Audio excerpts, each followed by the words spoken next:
Hello, ladies and gentlemen. Welcome to another video of Rise of Kingdoms from Shappy. Today we are going to be talking about a topic that has been much requested by many, and that is gathering in Rise of Kingdoms. So, the first question that we're going to be addressing today is, what should you be gathering in Rise of Kingdoms? And so that question has really different answers depending upon how you want to play the game. So let's take a look at how I play, and I can give you a little bit of guidance on what you should be gathering based upon how you play. So, the best way to take a look at what resources you should be focusing on predominantly gathering is when we take a look at the hospital to see what resources different units need to heal. So, I will point out, if you have T5 units, you will need significant amounts of gold in order to heal these units. So, you will commonly hear people with T5 saying that they don't have enough gold. And there's a reason for that, which I will be getting to shortly. However, what I want to show you while we're in this menu is that if I make it so I'm just healing these 4 royal guards, you can see that infantry actually require food and wood to heal, as well as gold. However, they don't require any stone.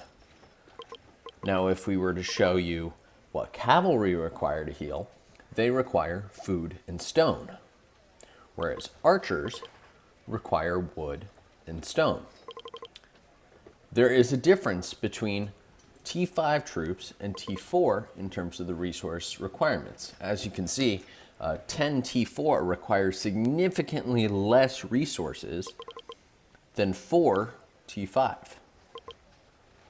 And so what's really important to take away from this is that different units need different types of resources, which means if you're a cavalry player, you're going to be wanting to farm food, stone, and gold. But if you're an archer player, you're going to want to be farming wood and stone. So, where should you be gathering? When we look at the map, you can see that there are different level nodes across the map, and different zones have more or less of these higher level nodes. So if we look at this, you can see that a gold node has 420,000 gold. This is significantly less than a level 6 food node. And so the reason you commonly hear people saying that they need more gold is because not only are the gold nodes harder to find because everyone is farming them, but also they are much, much smaller than the food, wood, and stone nodes. So if you find that you are running out of gold often, it may be a good idea to be fighting with T4 instead of T5. So let's talk about how you can get new resources. So as you just saw, I received a battle report because I was attacking a fort. Forts are a phenomenal way to get resources because not only do you get the resource rewards from the fort, but you also get the bonus rewards. So if we take a look here, you can see that I got 37 level 2 resource packs from this fort that we beat. So if I open my items, you can actually see those 37 resource packs right there. And so using AP on forts is a great way to get some good resources. And what's awesome about this is if you choose not to open these resource packs right now, you don't have to. And the advantage behind that is that if you were to get attacked or zeroed, you would still have these resources to fall back on whenever you want. If I use all 37 of these and then I get attacked or zeroed, there's a chance that I'll end up with no resources at all. But I'm not worried about getting zeroed right now, so I'm going to use them. No one get any bright ideas. So let's talk about how else you might also get some resources. So the other way you can get resources is through hitting barbs.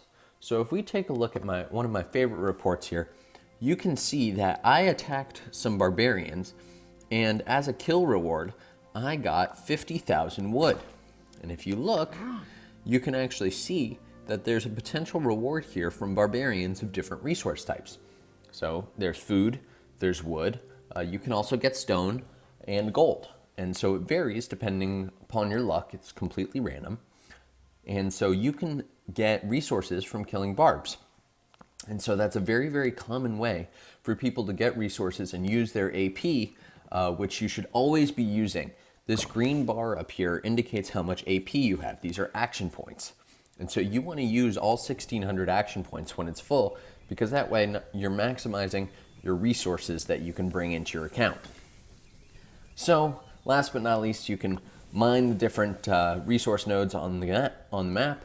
You typically want to go for the higher level resource nodes, because those are the nodes that if you log off and come back, you'll have gathered the whole node. Whereas if you go for a level 4 node, you'll have gathered the whole node, but it'll be twice as large. So let's talk a little bit about who you should use to gather and what you should be doing with that. So if we pull open our commanders here, which I'm sure you're all very familiar with, you can see that Siondiok is a gathering commander. And what's indicative of this is if you look at her skills that she specializes in here, there's integration, gathering, and attack. For gathering, you want to be sure you're using commanders that have that gathering skill set there. And so different commanders will specialize on gathering different types of resources. So what many people should be doing is maxing Siondiok, because as you can see here, she gathers gold faster than any other resource, which means if I'm going to send a march out to my Alliance Gold Pit, I should make sure that Siondiok is in that march. These gathering commanders will also often have load boosts. So if we scroll down and look at, I think Cleo has one, you can see that troops led by this commander gain 50% increased load. This is less important on larger accounts, but when you're building a farm account, this load can be really important because your tech might not have caught up yet. Another thing that I'll point out while I have the commander details open is that not only are the skills important, as you can see, Cleo specializes in gathering stone, but the talents are also important as well. So I will point out, gathering commanders do not need to be any levels higher than 37. So you should have all of your gathering commanders at bare minimum at level 37. And the reason for that is at level 37, you can maximize the superior skills tool, the superior skills talent. And when you maximize this, you're increasing your gathering speed for that commander. And I will point out that the talents only apply to the primary commander. So there's a primary and a secondary commander, as you can see here. In this instance, Sarka is the primary, Joan is the secondary, and Cleo is the primary, and Siondiok is the secondary. That brings me to my next point. Not only do talents matter, but so too do equipment. So one of the things you can do in Rise of Kingdoms is you can craft equipment that specializes in what you're looking to do. So if we take a look at Ishida, I have built equipment that has attributes of increased gathering speed, and multiple sets will give you different boosts. So if we look at the Harvester set, 2 pieces will give me 10% gathering speed, and 4 pieces will give me 20% troop load. So that just increases the amount you can gather, as well as how quickly you can gather it. So this equipment is really important. I will point out it costs gold to craft. So sometimes it may be a trade-off as to, do I gather more gold or do I gather gold quicker? And so that's something to always consider. Typically, you're gonna wanna build this equipment. I would highly advise that if you're going to build the equipment, you do it on an account before you migrate out of a kingdom. And the reason for that is you have to use up that res anyways. And the best way to do it is to build equipment that'll help you gain more res once you land in your new kingdom. The next thing we're going to be talking about are gathering boosts. So there are different ways to increase your gathering. You can use boosts in your boost section of your inventory. So as you can see here, there's an 8-hour gathering boost and a 24-hour gathering boost. Both of these boosts will increase your gathering speed of all types of resources by 50%. The difference is about time. Typically, I'll launch a 24-hour enhanced gathering boost. That way you don't have to Try and remember to relaunch the boost every 8 hours, and you'll be able to see that boost on the top left. Something else you're going to want to do is you're going to want to be launching these different boosts for the resource sections within your city. So one of the aspects of the game is if you go back to your city, all of these different areas in your city, lumber mills, farms, quarries, and gold mines, will all bring in a small amount of resources for you to collect. You'll want to collect these every few hours or so they don't get full, because these in-city resource production centers will actually have a capacity. In this particular instance, you can see my max wood capacity. It's only really 228,000. And so that's not terribly much. So you want to be sure you're checking these often. But what these boosts will do is they will actually make it so your production within your city is higher than it otherwise would have been. So not only are there those types of boosts, there are also boosts due to research. So if we find our research center here, let me find it. I don't use it much these days because I have Max Tech. You'll see that there are two different types of technology. There's economic technology and there's military technology. All of your resource technology is going to be sitting in the economic technology section. And on your main account, as well as likely on your farm account, you're going to want to be maxing all of these economic farming techs. And the most important are the ones that say gathering speed on the map. The in-city production ones are nice to have, but it's much more beneficial to have the map-based gathering speed as high as it can go. And so I would highly recommend you max shaft mining, machinery, stone saw, skills like that, because it'll help you have a higher base gathering speed. If you ever want to check what your gathering speed is, you can actually come into your city and it'll show you within here. So you can see your production, you can see your gathering speeds, and all of your different specialties. So if you're ever curious, you can check in here. We're also going to talk a little bit about Alliance research tech. So if we come in here, you can actually see that your Alliance itself will have gathering speed boosts. And this is why it's really important to get into an alliance with Max Tech. Because I'm in this alliance, I'm actually able to gather on the map much quicker than I otherwise would have been able to. Not only that, but alliances have the ability to launch a gathering boost. And so if you look here, we used fully loaded today, which increased our gathering speed of gold by 50% for 8 hours, which is huge if you have multiple accounts or if you just want to be gathering. Not only that, but being in an alliance gives you the opportunity to use an alliance resource pit. And so as you can see here, I'm in the alliance motherlode. Since we spoke earlier about how gold is harder to come by than all the other resources, it makes much more sense to be using alliance motherlodes rather than food pits or stone pits or lumber pits. And these alliance pits allow you to log off and keep mining until they're completely exhausted. So I would highly recommend that you ensure that you're in an alliance that is using these resource pits to the best that they can. Not only that, but being in an alliance will give you a boost when you're mining on alliance territory. So if you are gathering on alliance territory, your gathering speed is increased by 25%. When you're not on alliance territory, you're not getting that boost, and so you're gathering slower. Not only are you increasing your alliance income, but you're also increasing your gathering speed. You may have just heard me mention alliance income. Your alliance has captured different resource nodes along the map. All of these resource nodes are bringing in resources that you can gather by being in your alliance. Simply just being in the alliance will give you more resources. And so you want to be sure that not only you on your main account are in an alliance, but your farm accounts are as well.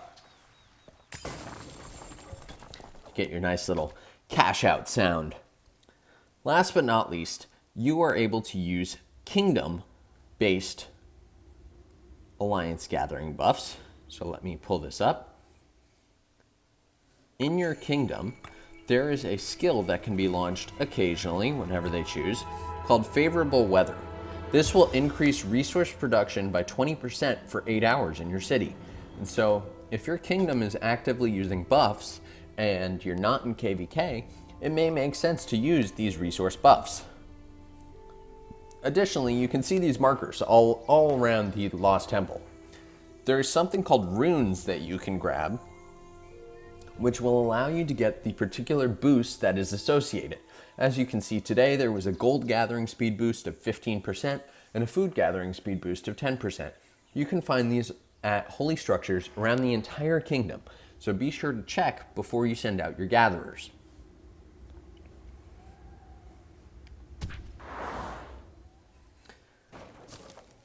So that's what we're going to be covering as it pertains to gathering boosts. If you have any questions or comments, please be sure to leave them in the comment section below. And if you're enjoying this video, please give me a like. The other thing that I'm going to mention to you guys is farm accounts. So with only 5 marches, it can be hard to farm as much resources as you'll need in a KVK, since one battle can go through quite a bit of resources. So I'm going to change over to my farm account real quick and just tell you guys a little bit about the do's and don'ts in creating a farm. So, one of the things you'll want to do when you create a farm account is you're going to want to make sure that you choose the France civilization when you create the account. And the reason for that is that every civilization has a commander that they specialize in. And so if I actually tap up here, you can see which commander you specialize in. And so when you create your account, you're going to want to choose France because you get Joan for free and you can start building her immediately off the bat. And Joan is a specialized gathering commander. While we're in here, I will also point out to you that different civilizations have different speed boosts when it comes to gathering. So as you can see here, France has wood gathering speed boost of 10%. Rome will have a food gathering speed boost of 10%. And so you can always change your civilization using a civilization change item. And you can do that whenever you want. It costs a number of gems, but you can also buy them with alliance credits should you choose to. And so you should definitely start with with France, all the time. While we're looking at my farm, I will also point out one of the most important items and buildings that you can have on a farm account. This is your trading post. So what your trading post does is it will tell you your transportation capacity. And so if you have 5 marches and you have transportation capacity of 4 million, you can transport quite a bit of resources. But the more important item here is your tax rate. And so when you send out gatherers on your farm account, let's say you send out 5 gatherers and they're all gathering gold, when you go to transfer those resources to your main account, you'll have to pay a fine to Lilith.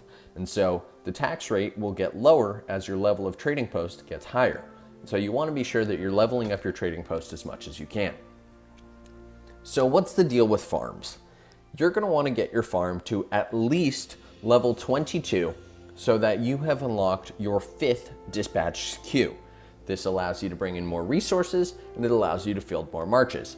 Not only that, but it also allows you to send out more resources when you're transferring res. Another thing that you want to think about in your farms is how to level up your structures and what researches to invest in. So if we open our academy here, you can see that I've invested in all of my economic technology for my farm and very little of my actual war tech. You will, however, want to unlock the T4 Siege as soon as you can because they will have a higher load. Let's also talk about gems. So as you can see up here, I have 9,683 gems. How should one spend their gems on their farm account? You're going to want to spend your gems on your farm account a couple of ways. So as you can see in the courier station, she will come around occasionally and you'll be able to buy resources with other resources as well as with gems. You should absolutely be spending your farm's gems, not your main account gems, at the courier station to buy some resources. You can also come into the shop and you will see that you can actually buy resources with your gems in the VIP shop. This is a great way to spend gems on a farm if you're not popping buffs.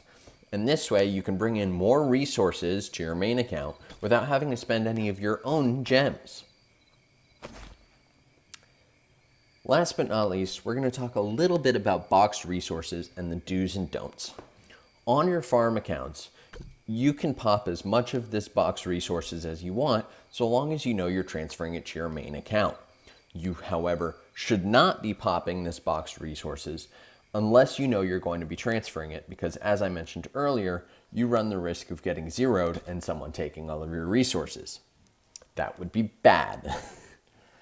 So, that's all I'm going to be sharing with you guys today. This is Farming 101 in Rise of Kingdoms. I hope that you have enjoyed. Please leave a like, give me a comment below if you have any questions or suggestions, and be sure to subscribe so you can stay tuned for all of our upcoming Rise of Kingdoms content. As you can see, our KVK is starting within the next 2 hours, so stay tuned. Thank you, and have a great one.